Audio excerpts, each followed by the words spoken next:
Mass cinema, one of the most predominant parts of our Indian pop culture. उड़ती हुई cars, gravity-defying stunts, over-the-top fight scenes, dialogues जिन पे सीढ़ियों की बौछार हो जाए, and the chartbuster songs. Amongst all the other genres in the Indian cinema जैसे कि art films, dramas, biopics, etc. Mass cinema in India is something जिसने कभी भी over the years अपनी relevance lose नहीं करी. Even अगर हम Hollywood जैसी इंडस्ट्रीज की तरफ जाएं जिन्होंने अपने fair share of mass movies बनाई हैं 80s, 90s या even 2000s तक, बट उस चीज का अपना एक एरा था जो कि खत्म हुआ and then over the years हमने वहाँ की ऑडियंस में एक शिफ्ट ऑफ टेस्ट देखा जिसके हिसाब से वहाँ का सिनेमा इवॉल्व हुआ and they shifted their focus to more content oriented films. और ऐसा नहीं है कि इंडियन सिनेमा में कंटेंट ओरिएंटेड फिल्म्स नहीं बनती या फिर एक्सपेरिमेंट्स नहीं होते या फिर यहाँ पे कोई डाइवर्सिफिकेशन नहीं है इन टर्म्स ऑफ कंटेंट, सब होता है। लेकिन पॉपुलैरिटी और इम्पैक्ट के मामले में mass cinema exceeds all the other genres. भले बहुत बार बीच में कुछ समय के लिए इन फिल्म्स की फ्रीक्वेंसी कम हुई है या फिर जीरो हुई है, लेकिन हर बार mass movies have bounced back and dominated everything. Even अगर हम बिजनेस पर्सपेक्टिव से देखें तो मास मूवीज जैसा पैसा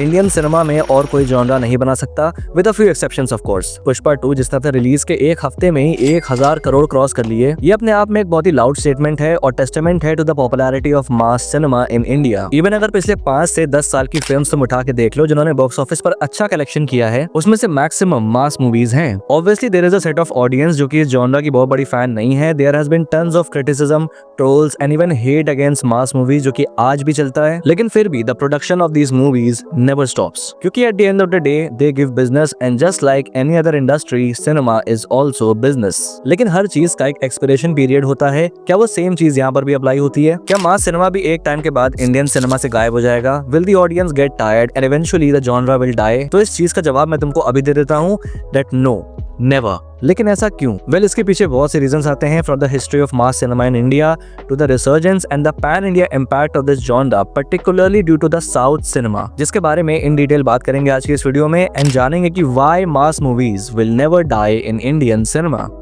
तो मास सिनेमा को तुम एग्जैक्टली डिफाइन कैसे करोगे? ओवर द टॉप एक्शंस भर भर के एक मस्त सा हीरो बिल्कुल खतरनाक डायलॉग्स मारता हुआ जो कि इम्पॉसिबल ऑड्स को भी पार कर जाता है, यही ना? Well, yes and no. Mass cinema is also an art form और हर आर्ट फॉर्म की तरह इसकी भी अपनी कुछ स्पेसिफिक कैरेक्टरिस्टिक्स हैं एंड लेयर्स हैं जो कि इसको डिफाइन करती हैं। क्योंकि अगर इस तरह से देखो तो आखिर हर एक्शन फिल्म को हम मास फिल्म क्यों नहीं बोलते? इस चीज को समझने के लिए मैं तुम्हारे सामने 2 क्लिप्स प्ले करता हूँ 2 अलग अलग फिल्मों से, जिससे कि तुमको मास फिल्म और एक्शन फिल्म के बीच का डिफरेंस समझ में आ जाएगा।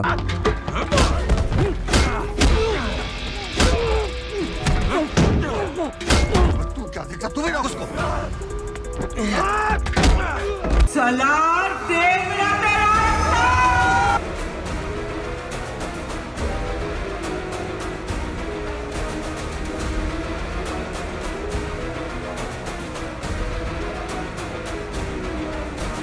तो कुछ समझ आया? एक तरफ फिल्म में what we see is grounded, एक hero who is highly trained fighter but also vulnerable and realistic अपनी फिजिकलिटीज में और स्क्रीन पर जो उसका प्रेजेंटेशन है उसमें। वहीं दूसरी तरफ सलार में we see Prabhas killing people but look at the impact and presentation of his character. Kill में despite the fact he is killing people, फिर भी द गून्स नो कि वो नंबर में उससे ज्यादा है and they keep attacking him. वहीं सलार में the people are running away from him despite the fact कि उनकी तादाद उनसे ज्यादा है। बिकॉज इस सीन को लिखा इस तरह से गया है that Salaar has to be presented as a larger than life character जिसका रियलिटी से कोई भी लेना देना नहीं है। Instead it is highly exaggerated and that's exactly the crux of a mass film, exaggeration. Exaggeration in action, in dialogues, in logic, in characters, even story जो mostly straight forward होती हैं। हीरो विलन डायनामिक्स क्लियर होते हैं because story से ज्यादा मास film rely करती हैं screen पे जिसमें होते हैं ढेर सारे हाई मोमेंट्स, एलिवेशन जिनका पर्पस है टू जनरेट एक्साइटमेंट। जहां पर आप ये तो नहीं कहोगे कि भाई स्टोरी या कॉन्सेप्ट ने आपका दिमाग घुमा दिया, लेकिन आप ये जरूर कहोगे कि भाई मजा आया। और ये किया जाता है to appeal to a broader range of audience जो कि फिल्म में रियलिटी ढूंढने नहीं आई है कि भाई ऐसे कहाँ होता है या फिर ऐसे नहीं होता है, उल्टा वो रियलिटी से एस्केप करने आई है। And these kind of films coupled with theatre experience वो एस्केपिज्म प्रोवाइड करती है। उनके दिमाग में टर्म आया action and the immediate by product जो कि वो एक्सपेक्ट करते हैं वो है हीरोइज्म, मकिज्मो एंड मैस्कुलिनिटी जो बिग स्क्रीन पे एक अलग ही एनवायरनमेंट क्रिएट करता है consisting of whistle hooting and cheering. Although आज की डेट में ये मास सिनेमा टर्म बहुत ट्रेंड कर रहा है, स्पेशली पिछले 3-4 सालों से, बट इट इज समथिंग जो तब से एग्जिस्ट कर रहा है जब से शायद हम और तुम पैदा भी नहीं हुए होंगे। I am talking about 1970s and 80s, वो वक्त जब मास सिनेमा ने अपनी पॉपुलैरिटी गेन करना स्टार्ट किया एंड कमर्शियल सिनेमा का आगमन हुआ। और ये वेव हर लैंग्वेज की इंडस्ट्री से होते हुए गई, जहाँ पर उस पर्टिकुलर इंडस्ट्री के आइकन या हम कहे स्टार्स ने इस जॉनरा को मेन स्ट्रीम किया। फॉर एग्जाम्पल, हिंदी सिनेमा में it was Amitabh Bachchan who made mass movies popular, from playing a rebellious cop in Zanjeer to a gangster in Deewaar, that angry young man persona that was never seen before, जिसको compliment किया उनकी बेहतरीन आवाज, charismatic screen presence and memorable performance ने। और इस तरह से अमिताभ बच्चन सर ने मेन स्ट्रीम सिनेमा में हीरोइज्म और मकिज्मो जैसे एलिमेंट्स को इन्फ्लुएंस किया। द डायलॉग मर्द को दर्द नहीं होता became such a big influence on the psych of main कि जिसका तुम अंदाजा भी नहीं लगा सकते। ऑब्वियसली यहाँ पर writer director Duo Salim Javed को भी बहुत बड़ा श्रेय जाता है। सिमिलर इन्फ्लुएंस रजनीकांत सर ने तमिल इंडस्ट्री में क्रिएट किया, जहां उन्होंने फिल्म्स में रिलेटेबल एवरीडे गाय कैरेक्टर्स को प्ले किया जो कि सोशल हायरार्की में काफी नीचे से उठ के आया हो, जो कि ऑडियंस के साथ बहुत ही डीपली रेजोनेट कर गया। And his looks played a very big part in that because he look like an average Tamil man instead of a गोरा चिट्टा हैंडसम हीरो, जिसने अपने आप में फिल्म इंडस्ट्री में एक बहुत बड़े स्टीरियोटाइप को चैलेंज किया, जिसकी वजह से ही बिकेम इमेंसली पॉपुलर, क्योंकि हर एक कॉमन आदमी खुद को रजनी सर के अंदर देखने लगा उस बड़े पर्दे पर। And obviously his films were accompanied by over the top action sequences जो कि मासेस बहुत एंजॉय करते थे, and this established him as a true mass hero. Same goes for Telugu industry where we had NT Ramarao sir, Chiranjeevi sir, जिन्होंने वहां mass cinema को mainstream किया। But क्या सिर्फ ये स्टार्स ही रिस्पॉन्सिबल थे for the popularity of mass genre? Did people watch mass movies only because of these stars? Well obviously ये actors one of the biggest reasons थे, but they were not the only reason. So what was the reason कि mass cinema resonated so deeply with the audience as compared to deep and layered art films? तो इसका सबसे बड़ा reason था the themes जो कि mass movies explore करती थी। और ये थीम्स सम और द अदर वे तुमको हर मास फिल्म में देखने को मिलेगी ही मिलेगी। It can be about social justice, revenge, patriotism, family values या फिर बिल्डिंग पावर। और इन फिल्मों के प्रोटैगनिस्ट का एक बहुत ही कॉमन पैटर्न था, that he was mostly a common man जो कि सोशल हायरार्की में काफी नीचे से उठ के आता था, एक मिडिल क्लास बंदा या फिर एक मजदूर जो अपने से ज्यादा पावरफुल लोगों से लड़ता था या फिर उससे बड़े चैलेंजेस को फेस करता था, एंड देन इवेंचुअली खुद भी एक पावरफुल इंसान बनता था या फिर उस पावरफुल इंसान को हराने में कामयाब होता था। In fact this pattern is followed even today. KGF, Pushpa को ही देख लो, the core of the mass film somewhere still exists. Now the very idea of a common man achieving all this resonated so well with the audience, और especially हम उस era की बात कर रहे हैं 80s या 90s की, जहां पर एक अच्छी खासी पॉपुलेशन इंडिया की सोशल हायरार्की के इसी लोअर लेवल को बिलोंग करती थी, एंड इसी वजह से they related to those characters because वो खुद को उस कैरेक्टर्स में देखते थे due to his story, his struggles and everything. These movies reflected the aspirations of a common man कि भाई अपने से ताकतवर फोर्स से जीतना, अपनी प्रेजेंस स्टैब्लिश करना, to be noticed, to be heard, हर मुश्किल और बंदिश से आगे बढ़ के अंत में जीत जाना। एंड इसी पर्टिकुलर साइक पर ये मूवी टैप कर रही थी एंड उसको एज एन एस्केपिज्म प्रेजेंट कर रही थी हमारे सामने, जिसको देख के ऑडियंस एक रश फील करती थी कि भाई काश हम भी ऐसा कर जाएं। That feeling, that sense of connectivity was something that the audience started enjoying, जिसका डायरेक्ट फायदा बिजनेस पॉइंट ऑफ व्यू से भी हुआ because the theatres started generating more money. Audience engagement बढ़ने लगा बिकॉज लोग एक से ज्यादा बार उस फिल्म को थिएटर में देखने पहुंच जा रहे थे, purely due to that experience. उन सारे लोगों के बीच में वो जो माहौल थिएटर में क्रिएट होता था, वो जो सीटियां बजती थी, जो एक्साइटमेंट था उसको दोबारा से एक्सपीरियंस करने, and obviously the humongous cultural impact जो कि इन फिल्मों का हमें देखने को मिला, जैसे फैशन और लाइफस्टाइल में जहां लोग उन्हीं स्टार्स की तरह ड्रेस करने लगे। Also a better and simple understanding into some societal issues जो कि उस टाइम पे एग्जिस्ट करती थी, जो भले मासी डायलॉग्स या फिर सीन्स के थ्रू प्रेजेंट की जाती थी, but it made people think. Youth पर भी इसका काफी हैवी इन्फ्लुएंस देखने को मिला इन terms of aspirations, you know, खुद को एक हीरो की तरह देखना, उसके confidence and other similar traits को ऑब्जर्व करना। Obviously eight the same time कुछ लोगों पर इसका नेगेटिव इंपैक्ट भी हुआ, जहां पर उनका जो टेक अवे था मूवीज का वो डिस्ट्रक्टिव ज्यादा था instead of productive. They took the wrong message and applied it. Even बहुत से कल्चर्स और लोगों को लेकर भी इन फिल्मों ने एक स्टीरियोटाइप क्रिएट कर दिया था, but either way the influence was wide spread क्योंकि ये फिल्म एक ब्रॉडर ऑडियंस को अट्रैक्ट कर रही थी, and ultimately this led to an increase in the demand for mass films. अब ये तो मैंने बताया कि भाई मास सिनेमा आखिर पॉपुलर कैसे हुआ, और ये बात 80s और 90s की थी, और इतने सालों बाद भी ये जॉनरा सस्टेन कैसे कर रहा है? Why are people not getting bored of it? How is it still making money and will continue to do so? Well, her product की तरह यहाँ पर भी वो सेम चीज अप्लाई हुई, इनोवेशन।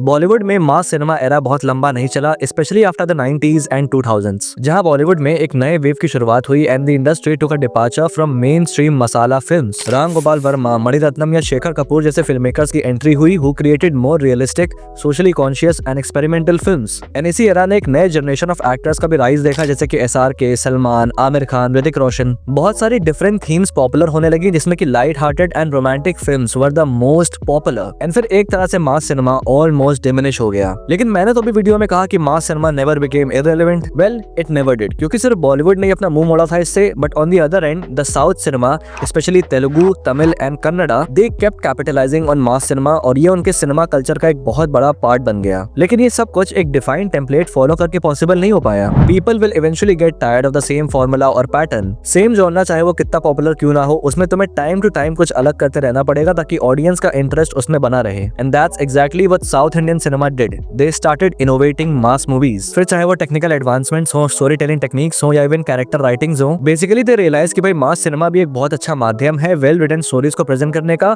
और उसको एक वाइडर ऑडियंस तक पहुंचाने का, क्योंकि as compare to other genres इसकी ऑडियंस ज्यादा है। एंड दे अंडरस्टूड कि भाई mass cinema is more than just exaggerated action sequences या फिर हाइपर मैस्कुलिन हीरोज या फिर regular hero villain arc. It can be more. जहां फर्स्ट एंड फॉरमोस्ट उन्होंने अपने रीजन के कल्चर को अपनी फिल्मों में इंटीग्रेट करना स्टार्ट कर दिया। The characters, the story and everything became more culturally relevant, जिसकी वजह से ऑडियंस का और ज्यादा स्ट्रॉन्ग कनेक्शन स्टैब्लिश हुआ इन मूवीज के साथ। सोशल इश्यूज को उन्होंने और ज्यादा डीपली एक्सप्लोर करना स्टार्ट कर दिया। प्लॉट सिंपल और स्ट्रेट फॉरवर्ड ना होके और ज्यादा लेयर्ड होने लगे। कैरेक्टर डेवलपमेंट्स पर भी फोकस किया जाने लगा। And all of this was very smartly balanced with over the top and exaggerated elements, जो कि ऐसे कॉम्प्लेक्स थीम को जनरल ऑडियंस के बीच में एक्सेसिबल और इजी टू अंडरस्टैंड बनाता था। ओवरऑल मास में आर्ट को भी इंटीग्रेट करना स्टार्ट किया जाने लगा और फिर ऑडियंस को भी रियलाइज हुआ कि भाई एक मास फिल्म में एंटरटेनमेंट और एलिवेशंस के साथ साथ एक बेहतरीन स्टोरी टेलिंग भी हो सकती है। और जैसे जैसे टेक्नोलॉजी एडवांस होती गई, they started focusing more on the visual aspects, set designs, camera work, VFX and CGI, जिसने मास फिल्म्स को एक विजुअल स्टैंडर्ड दिया। और फिर ओवर द टाइम हर इंडस्ट्री ने अपना एक वेरिएशन दिया मास फिल्म्स को। For example, Telugu industry focused on full blown mass films, demigod hero, beyond science actions, comedy का proper dose and bright and loud songs and बड़ा ही एंगेजिंग प्रेजेंटेशन सिंपल से सिंपल स्टोरीज का। Mostly वो films non linear format को follow करती थी, जहां पर स्टार्टिंग में फिल्म के कैरेक्टर, फिल्म के प्लॉट का एक छोटा सा हिस्सा और फिल्म के वर्ल्ड को एस्टैब्लिश किया जाता था और फिर सेकंड या थर्ड एक्ट में उस पूरे फिल्म के प्लॉट को कंप्लीटली आपके सामने अनवाइंड किया जाता था। मास का एग्जांपल ले लो, पहले we see Ganesh killing Satya's people और फिर बाद में फ्लैशबैक से वी गॉट टू नो कि भाई गणेश ऐसा क्यों कर रहा है और स्टोरी क्या है। Majority of the Telugu films इस फॉर्मेट को फॉलो करती थी, जिसको हर तरह की ऑडियंस एंजॉय कर पाती थी। Overall a complete package of pure popcorn entertainer जो कि तुम एक फिल्म से एक्सपेक्ट कर सकते हो, वो तेलुगु सिनेमा प्रोवाइड कर रहा था। एंड अपने इसी फॉर्मेट के साथ दे gain popularity in the north market also, जहां पर उनकी कुछ प्रोमिनेंट फिल्म्स टीवी पर हिंदी में डब होके आने लगी, जिसमें आती है नागार्जुन सर की मास, डॉन नंबर 1, चिरंजीवी सर की Indira the tiger. I mean if you haven't watched मेरी जंग, one man army on set max, तो तुमने खाक बचपन जिया है। वहीं दूसरी तरफ Tamil cinema focused more on mass plus class films. वो मास फिल्म्स तो होती थी but they were also content oriented, जहां स्टोरी मोस्टली स्ट्रेट फॉरवर्ड नहीं होती थी एंड अपने आप में काफी सारे थीम्स जैसे कि सोशल इश्यूज या पॉलिटिक्स को भी एक्सप्लोर करती थी। Also the level of exaggeration, over the top action भी उनकी फिल्म में लिमिटेड था। करंटली लोकेश कनगराज की movies are the best example of a mass plus class. और ऐसा नहीं कि तेलुगु इंडस्ट्री ने कोई मास प्लस क्लास फिल्म नहीं बनाई या फिर तमिल इंडस्ट्री ने कोई फुल ब्लोन मास फिल्म नहीं बनाई, जैसे कि चिरंजीवी सर की इंदिरा, नागार्जुन सर की शिवा, या अगर थोड़ा लेटेस्ट में आना है तो सुकुमार सर की Rangasthalam. They were all best examples of Telugu mass plus class films. वहीं तमिल में वी हैड शिवाजी, जो प्योरली एक तेलुगु मास नैरेटिव के हिसाब से बनी थी, थलापति विजय की कत्थी, चियान विक्रम की सामी एंड मेनी अदर एग्जांपल्स। और फिर over the years in industries में और ज्यादा इनोवेशंस होने लगे एंड मास फिल्म की जो एक कन्फाइंड डेफिनेशन थी, कभी जो एक लिमिटेशन थी, उसको साउथ इंडियन सिनेमा ने ब्रेक कर दिया। उन्होंने इतना कुछ इस जॉनरा के थ्रू प्रेजेंट कर दिया that they simply redefined what mass cinema once meant. Overall mass cinema was very much alive and successful in the south Indian market और हर साल the amount of mass movies were more as compared to other genres. All that remained was for it to be reborn in the north also. हम भले ही TV पर Hindi dubbed south films देख रहे थे जो कि मोस्टली तेलुगु फिल्म्स थी, overall we were not exposed to the full potential of south mass cinema. हमारे दिमाग में जो 80s या 90s वाला अमिताभ वाला मास सिनेमा था, साउथ सिनेमा उससे बहुत साल पहले ही आगे निकल चुका था और उसको इनोवेट कर चुका था। और इधर बॉलीवुड रोमांस जॉनरा को छोड़ने को तैयार ही नहीं था। Salman Khan was basically ruling the box office क्योंकि only he was the one जो मास सिनेमा पे टैप कर रहे थे, बट वो फिल्म्स भी रीमेक थी। लेकिन हमें पता नहीं था बिकॉज हमारे पास इतना एक्सेस नहीं था। थिएटर में साउथ की फिल्म रिलीज होती नहीं थी एक्सेप्ट फॉर रजनी सर की फिल्म जैसे कि Robot, but still we were not aware. लेकिन everything changed in the year 2015।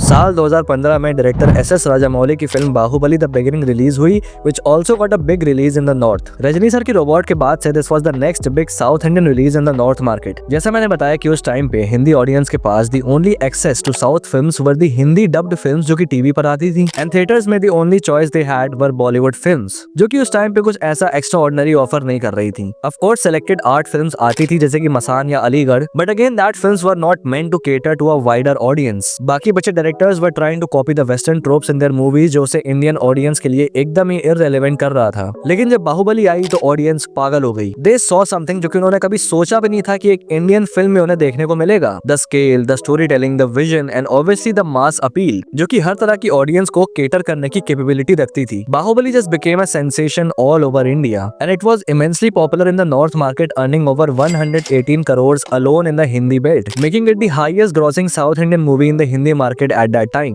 और हिंदी ऑडियंस को साउथ सिनेमा का असली पोटेंशियल समझ आया and they started leaning more towards south Indian films. और अभी जैसा मैंने ऊपर कहा था कि भाई साउथ सिनेमा ने मास जॉनर का डेफिनेशन चेंज कर दिया था, उसको इनोवेट कर दिया था।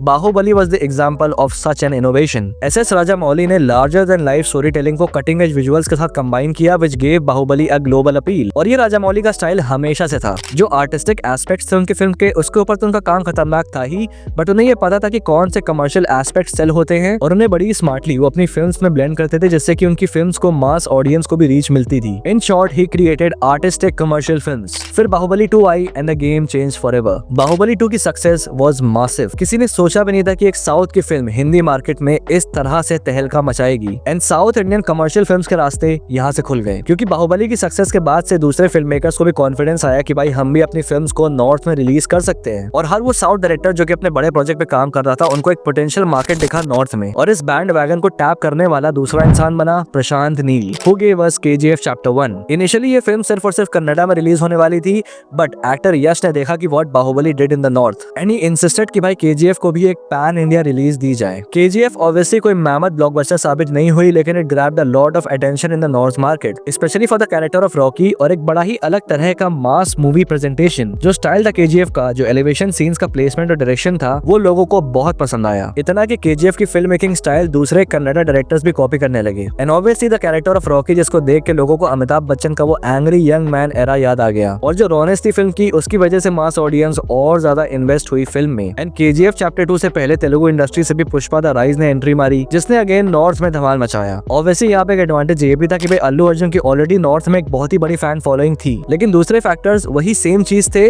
जो कि KGF के लिए वर्क किए। KGF और पुष्पा दोनों में ही देख लो, एक लो लेवल से निकला मेन कैरेक्टर आइदर मजदूर या गरीब है, लेकिन हर चैलेंज को फेस करके ऊपर बढ़ता है। बेसिकली हर चीज फुल सर्कल पे आ गई, जो कभी 80s या 90s में हुआ करती थी, जिसकी वजह से मास मूवीज पॉपुलर हुई। और वही सेम चीज KGF और पुष्पा जैसी फिल्म्स ने ऑडियंस को वापस से फील करवाया। एक जो प्योरली एंटरटेनिंग कमर्शियल फिल्म जो कि काफी टाइम से नॉर्थ ऑडियंस ने एक्सपीरियंस नहीं किया था, उसको मेजर अपडेट्स के साथ ऑडियंस को इन मूवीज के थ्रू दोबारा से एक्सपीरियंस करने को मिला। बिकॉज ये भले ही मास मूवीज थी, but the art behind it was something that you can not deny. Overall Rajamouli and Prashanth Neel जैसे डायरेक्टर्स ने प्रूव किया कि mass movies grand, stylish and universally appealing भी हो सकती हैं। और इन मूवीज की सक्सेस के बाद से there was a sudden surge in the demand of more such movies in the north. South Indian states में कभी इस जॉनरा का वेव खत्म हुआ नहीं था, लेकिन अब नॉर्थ में भी इस जॉनरा का हिस्टीरिया चालू हो गया। बड़े चैनल जैसे कि सेट मैक्स, जी सिनेमा, स्टार गोल्ड एटसेट्रा ने और ज्यादा south Indian movies, majorly Tamil and Telugu movies को हिंदी में डब करके टेलीकास्ट करना स्टार्ट कर दिया। जहां अभी तक मास, डॉन नंबर 1 और अल्लू अर्जुन की मूवीज तक की नॉर्थ ऑडियंस का स्पेक्ट्रम सीमित था, वहीं they started discovering more and more such movies. Tamil से जहां सिर्फ रजनीकांत सर ही फेमस थे, other actors like Suriya and Thalapathy Vijay, इन्हें भी नॉर्थ में एक अच्छा खासा क्लाउड मिलने लगा। और ऐसा नहीं कि लोग पहले से इनको जानते नहीं थे, लेकिन जो रिसर्जेंस हुआ दोबारा से नॉर्थ में मास सिनेमा का, उसके बाद से इनकी पॉपुलैरिटी नॉर्थ में और ज्यादा बढ़ गई। Especially Thalapathy Vijay with his movies like Kaththi, Mersal, Bigil, master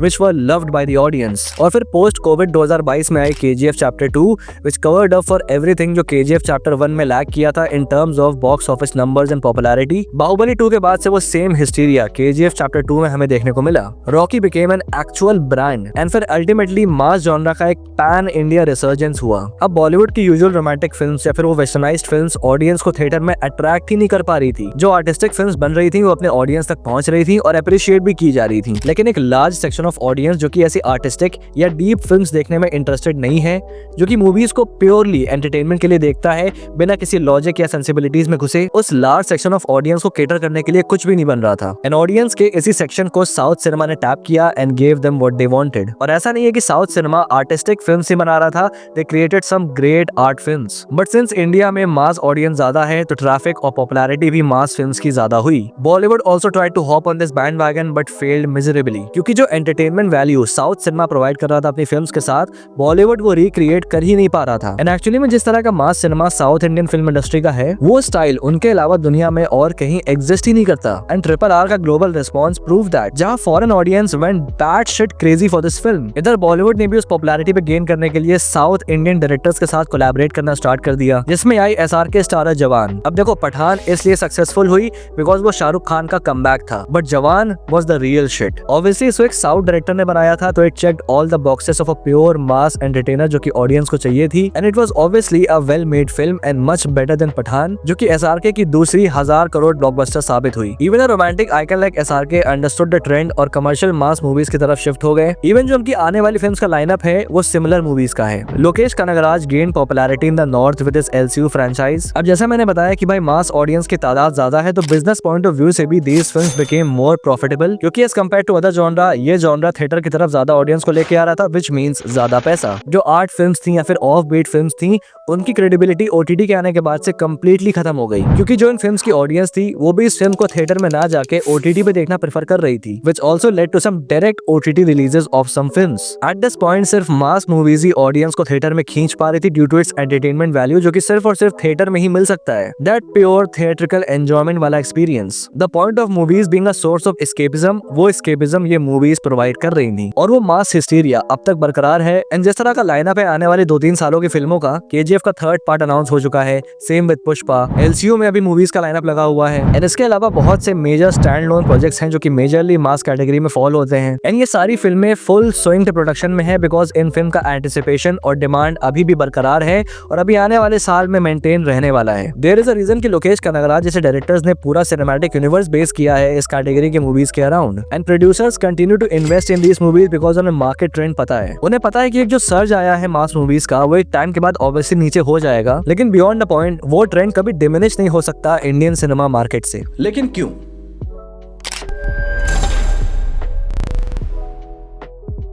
सबसे पहला रीजन मैंने ऑलरेडी बता दिया था, द ऑडियंस डेमोग्राफ। एक कंट्री या इंडस्ट्री में किस तरह की फिल्म वर्क करती है वो मेजरली डिपेंड करता है वहाँ की पॉपुलेशन क्या प्रेफर करती है। An Indian film industry as compare to other industries has always been an entertainment focus industry, and that's purely because of the audience demograph, जो कि एक फिल्म को आर्टिस्टिक या डीप एंड में ना देख के as a source of pure enjoyment और एंटरटेनमेंट देखती है। बस एक फिल्म अगर हमें एंटरटेन करती है तो हम लॉजिकल फैलेसीज को भी इग्नोर करते हैं, and that has always been the case. अब तुम कहोगे कि भाई आर्टिस्टिक या कंटेंट ओरिएंटेड फिल्म्स को भी तो एप्रिसिएशन मिलता है, उनके बारे में भी तो बात होती है, वो भी तो पॉपुलर होती हैं। Now let's get back in time, take Kamal Haasan as an example. क्या उनसे ज्यादा बेहतरीन और ahead of time film maker और कोई है? मेरे पर्सपेक्टिव में तो नहीं है। जो उनकी आर्टिस्टिक फिल्म्स है apart from his commercial films, सब आइदर एवरेज या फ्लॉप थी। One of his greatest films Hey Ram was a flop. Obviously उस फिल्म को एप्रिसिएशन मिला over the time, specially due to internet, क्योंकि अब सबके पास फिल्म्स का एक्सेस था। एंड वो एप्रिसिएशन जो तुम देख रहे हो वो भी एक स्मॉलर सेक्शन ऑफ ऑडियंस से आ रहा है जो कि ऐसी फिल्में देखना पसंद करती है। But again there are very small section of audience जो कि हाई बॉक्स ऑफिस नंबर्स को इन्फ्लुएंस नहीं कर सकते। It was such a deep film जिसके लिए इवन आज की मॉडर्न ऑडियंस भी रेडी नहीं है।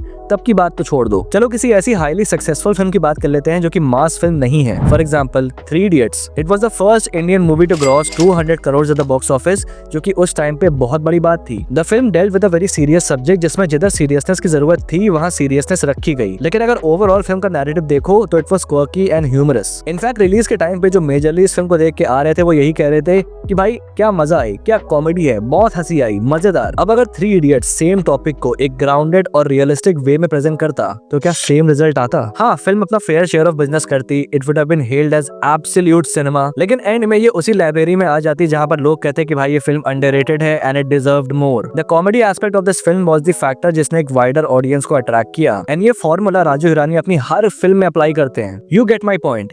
एंटरटेनमेंट। इंडिया में मेजॉरिटी ऑडियंस को सब्सटेंस या डेप्थ से ज्यादा एंटरटेनमेंट चाहिए, regardless of the subject of the film. लेकिन हर डायरेक्टर राजू हिरानी नहीं है जो कि ऐसे सीरियस सब्जेक्ट को एक कॉमेडिक और इम्पैक्टफुल वे में प्रेजेंट कर सके, और हर सब्जेक्ट को एंटरटेनिंग वे में प्रेजेंट नहीं किया जा सकता, उसमें सीरियसनेस और डेप्थ चाहिए ही चाहिए। और ऐसे केस में इंडिया में दो तरह के रिजल्ट आते हैं। पहला तो फिल्म को डीप करने के चक्कर में they fuck it up completely और एक डिजास्टर फिल्म बनती है, या फिर अगर फिल्म अच्छी बनती है तो उसका नैरेटिव इतना कॉम्प्लेक्स होता है कि हर तरह की ऑडियंस उसको समझ नहीं पाती, leading to low box office numbers. Obviously box office collection ये बात डिटरमाइन नहीं करते कि भाई एक फिल्म अच्छी है या बुरी है, लेकिन at the end of the day we have to be practical and understand कि भाई फिल्म इंडस्ट्री एक बिजनेस है एंड हर बिजनेस को रेवेन्यू चाहिए, and time over time commercial या mass films have given good business to the film industry. लेकिन अब सवाल आता है कि क्या is this healthy for the future of Indian cinema? अगर सिर्फ कमर्शियल या मास फिल्म्स ही वर्क करती रही तो भाई बाकी जॉनरास का क्या? डाइवर्सिफिकेशन कैसे आएगा? एक्सपेरिमेंट्स कैसे होंगे? हमें कुछ नया देखने को कैसे मिलेगा? ये सही अग्री कि भाई मास फिल्म की सक्सेस की वजह से जो लेवल ऑफ एक्सपेरिमेंट होना चाहिए इंडियन सिनेमा में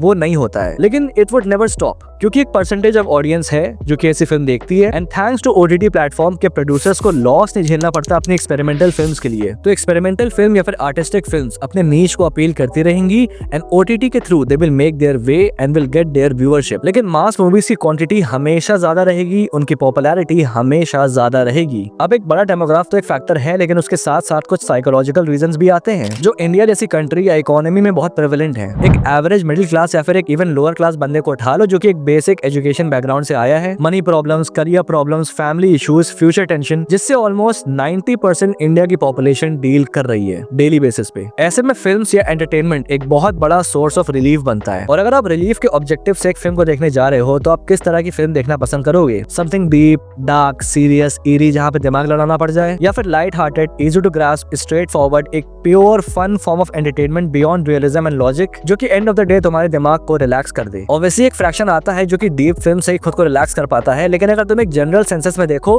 तो तुमको जवाब मिल जाएगा। मूवीज के केस में Indian audience always chooses escapism over realism and entertainment over substance. Majority Indian families including my family अब भाई मम्मी और पापा के सामने इंटरस्टेलर प्ले कर दो और फिर देखो वो कितना एंटरटेन होते हैं, लेकिन वो सिंघम और जवान देख के एंटरटेन होंगे भले ही वो तुम्हें पसंद ना हो। इसीलिए कहा जाता है that the art of film is subjective. जो तुमको पसंद आए वो जरूरी नहीं कि सामने वालों को पसंद आए, and vice versa. Not everyone wants to watch a science class in the form of films. तो ऐसे लोग आखिर खुद को कैसे एंटरटेन करेंगे? भाई फिल्म देखना तो उनका भी हक है, लेकिन इंडिया के केस में ये सेक्शन ऑफ ऑडियंस इतना बड़ा है कि अगर कोई फिल्म इन्हें केटर कर जाए तो भाई उसको सक्सेसफुल तो होना ही होना है। नेक्स्ट आता है the societal functioning. Indian society बहुत ही डिफरेंटली फंक्शन करती है as compare to American society या फिर एनी अदर कंट्री। मूवीज को साइड कर लो, even in real life we prefer over the top, loud and vibrant things. हमारी सोसाइटी मैक्सिमलिस्ट है इंस्टेड ऑफ मिनिमलिस्ट, और ये चीज हमारी फिल्म की चॉइस और प्रेफरेंस पे रिफ्लेक्ट करता है। दिस इज द रीजन कि भाई डार्क और सीरियस फिल्म्स इंडिया में नहीं चलती। जितनी भी हॉलीवुड स्टाइल फिल्म बनी है इंडिया में वो फ्लॉप है, बिकॉज वो जो स्टाइल ऑफ प्रेजेंटेशन है वो अमेरिकन सोसाइटी पर बेस्ड है, जिससे कि इंडियंस रिलेट नहीं कर पाते। अब तुम लेटेस्ट एग्जांपल ले लो Jigra, and this is why Indian films are so bright and loud and vibrant, और उनमें ओवर द टॉप या कमर्शियल एलिमेंट्स को ऐड करना नेसेसरी हो जाता है। अनदर मेजर रीजन कि भाई इंडियन ऑडियंस आर्ट से ज्यादा आर्टिस्ट लवर है। ऑब्वियसली ऑडियंस इवॉल्व हो रही है, but there is still a big chunk of audience जो कि एक्टर के नाम पे फिल्म देखने जाती है। और अगर फिल्म का पॉइंट ऑफ अट्रैक्शन एक आर्टिस्ट होता है ना कि आर्ट, तो फिल्म भी आर्टिस्टिक ना होके मासी बनेगी जो उस पर्टिकुलर एक्टर के स्टारडम को एलिवेट करके बड़े पर्दे पे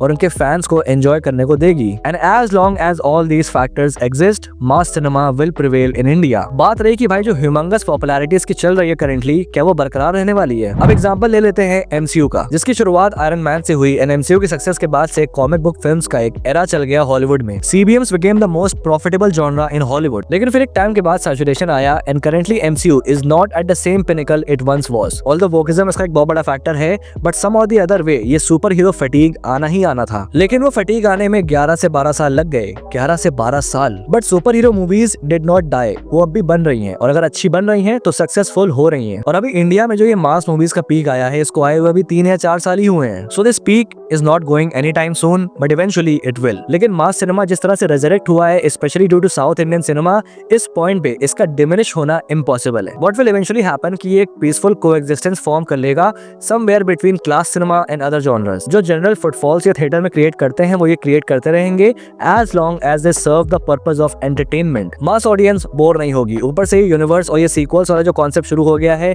it keeps up the spark. इसके बाद कोई नया नैरेटिव आएगा, फिर कोई नया, because south cinema has shown कि भाई मास सिनेमा का नैरेटिव एक तरह से सीमित नहीं रह सकता। They will definitely come up with something new. The only concern should be mediocrity. Mass के नाम पे mediocrity should not be promoted, क्योंकि एस.एस. राजामौली और लोकेश कनगराज जैसे डायरेक्टर्स ने ये बात साबित करी है that mass movies need not to be mindless, they can be intelligent and at the same time highly entertaining. Obviously that completely depends upon the audience, and ऐसा नहीं है कि ऑडियंस इवॉल्व नहीं हुई है। आज की डेट में ऑडियंस को थिएटर में अट्रैक्ट करना एक बहुत टफ जॉब बन चुका है। अगर आपके प्रोडक्ट में वो फैक्टर नहीं है तो भाई ऑडियंस ओटीटी का वेट करेगी, और कुछ लेजेंड्स ऐसे हैं जिनको ओटीटी और थिएटर की भी जरूरत नहीं है। बट ओवरऑल ऑडियंस अपना पैसा थिएटर में खर्च नहीं करेगी अगर उनको मूवीज अट्रैक्ट नहीं कर रही। लेकिन अगर अट्रैक्ट कर गई और वो फैक्टर है उस फिल्म में तो रिजल्ट तुमको पता है। So all in all mass cinema in India is here to stay. तो भाई यहाँ पे खत्म होती है वीडियो। बाकी तुम्हारे क्या थॉट्स हैं, क्या ओपिनियंस है इस टॉपिक पे, इन्हें कमेंट बॉक्स में लिख के बताना। और अगर वीडियो पसंद है तो लाइक कर देना, और अगर पहली बार यहाँ पे आए हो तो सब्सक्राइब करना मत भूलना ऐसी और वीडियोस के लिए। और हाँ, मुझे इंस्टाग्राम पे फॉलो करना मत भूलना। Till then, this is your Pop Culture Nerd signing off. We'll see you guys in the next video, and thanks for watching.